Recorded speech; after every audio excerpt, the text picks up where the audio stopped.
Olá, estamos juntos para mais um momento devocional, sempre trazendo para você uma palavra que vem diretamente do coração de Deus para o seu coração. A nossa meditação de hoje encontra-se lá no texto de Atos capítulo 4, versículos 32 a 37, que diz o seguinte: da multidão dos que creram, era um o coração e a alma. Ninguém considerava exclusivamente sua nenhuma das coisas que possuía. Tudo, porém, lhes era comum. Com grande poder, os apóstolos davam testemunho da ressurreição do Senhor Jesus, e em todos eles havia abundante graça, pois nenhum necessitado havia entre eles.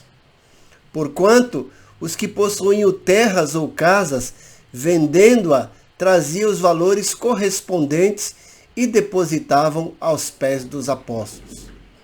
Então se distribuía a qualquer um à medida que alguém tinha necessidade. José, a quem os apóstolos deram o sobrenome de Barnabé, que quer dizer filho da exortação, levita, natural de Chipre, como tivesse um campo, vendendo, trouxe o preço e o depositou aos pés dos apóstolos. Eu gostaria que você olhasse para esse texto e pensasse na maravilhosa maneira como a igreja primitiva se comportava. E tendo como título aqui desse devocional, uma igreja supridora. Então, ao analisarmos esse texto, que mostra um pouco do retrato da igreja primitiva, ficamos estarrecidos, a palavra correta é essa, estarrecidos com um contraste que encontramos nas igrejas desse século. Os versículos 34 e 35 mostram como a igreja se desviou do evangelho pregado e vivido pela igreja primitiva. O texto diz, versículos 34 e 35, pois nenhum necessitado havia entre eles. Porquanto os que possuíam terras ou casas, vendendo-as, traziam os valores correspondentes e depositavam aos pés dos apóstolos. Então se distribuía a qualquer um à medida que alguém tinha necessidade. Que quadro lindo! Quadro fantástico. Os cristãos tinham uma visão clara do reino de Deus. Eles conseguiam enxergar as necessidades de seus irmãos, e não apenas isso. Além de enxergar essas necessidades, eles também se sentiam responsáveis em suprir essas necessidades, a ponto de venderem até mesmo suas propriedades, entregarem a quantia dessas vendas aos líderes, na certeza que seria distribuído aos necessitados de acordo com a necessidade de cada um.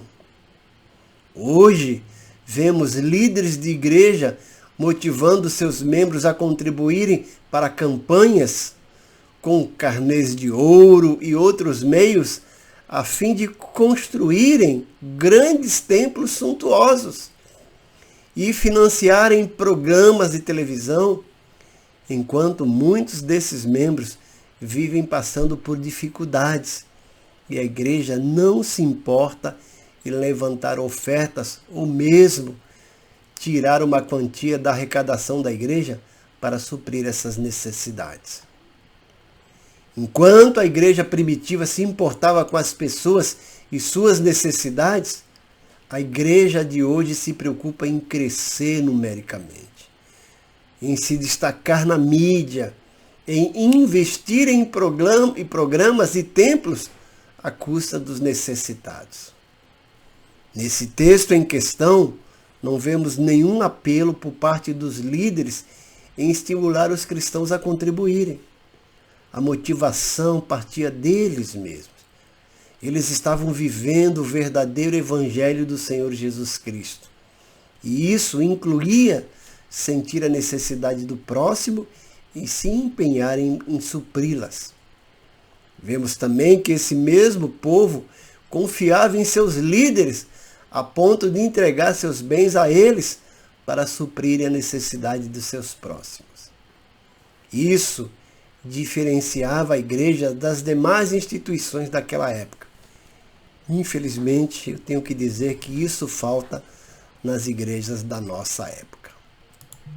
E o meu desejo é que você, como cristão, faça a diferença na sua igreja. Lute para que a sua igreja retome as práticas da igreja primitiva e pense na sua membresia, nas pessoas que lá estão, e não apenas em programas, em templos. Tudo isso até que é importante, mas o mais importante são as pessoas. Então, pense a respeito disso, ore, converse com seus líderes e tente mudar a história da nossa igreja, da nossa época. Que Deus te abençoe, como sempre, a minha oração é que o Espírito Santo de Deus envolva todo o teu ser, te enchendo de alegria, de conforto, de consolo, te dando entusiasmo e prazer para viver.